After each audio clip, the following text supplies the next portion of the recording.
Esta es una nueva sección en donde vamos a desmenuzar los géneros cinematográficos para que los conozcas a fondo.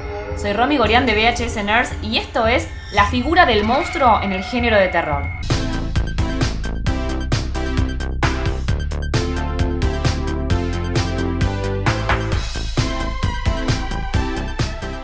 Si te gusta el cine de terror, si te gustan los relatos de miedos, hoy vamos a hablar de una figura clave, el monstruo en diferentes aspectos.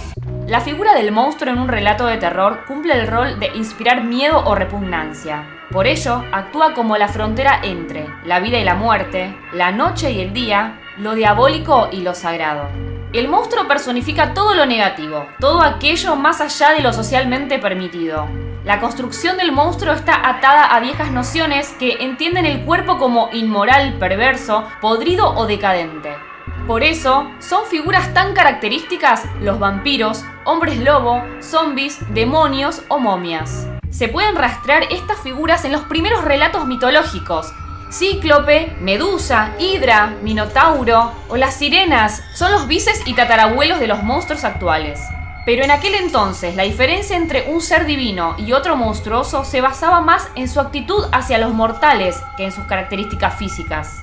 La palabra monstruo proviene del latín monstrum, que significa mostrar, y a su vez se relaciona con el verbo monere, que se traduce como advertir.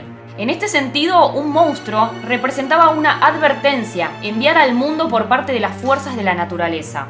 El significado de lo que representan los monstruos se ha modificado a lo largo de la historia de la humanidad y dentro de la historia del cine. Podemos ver también en la primera etapa del cine de terror que encontramos una idea de la figura del monstruo perteneciente a otro mundo lejano, más allá de la frontera.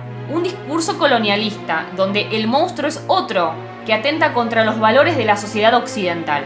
En este periodo nos encontramos con figuras como Drácula, un conde rumano exiliado en un recóndito castillo en Europa del Este, o la momia, un antiguo faraón egipcio proveniente de un desierto del Medio Oriente.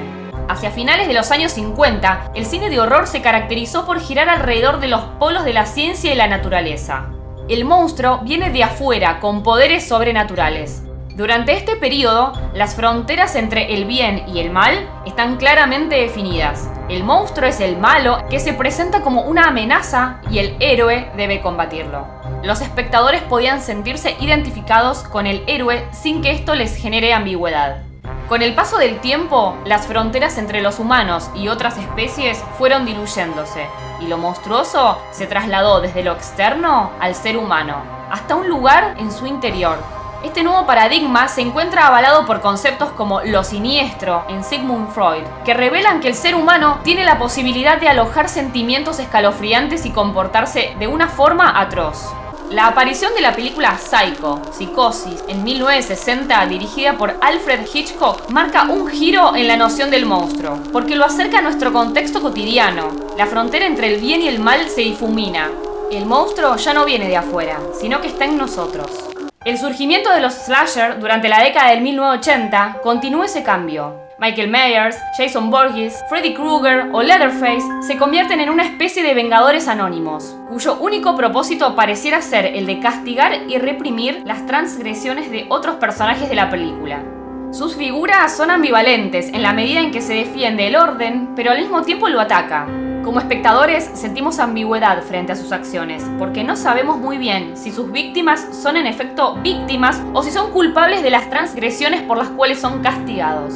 El lugar que ocupaban los monstruos en el cine fue cambiando. En el pasado, los monstruos eran presagios divinos o extrañas criaturas que provenían de fronteras desconocidas del planeta. Sin embargo, con el paso del tiempo, la monstruosidad se fue acercando cada vez más a la humanidad, dejándole poco espacio a los monstruos sobrenaturales. Contame cuáles son tus monstruos preferidos. ¿Cuál te parece que es el futuro de estos monstruos?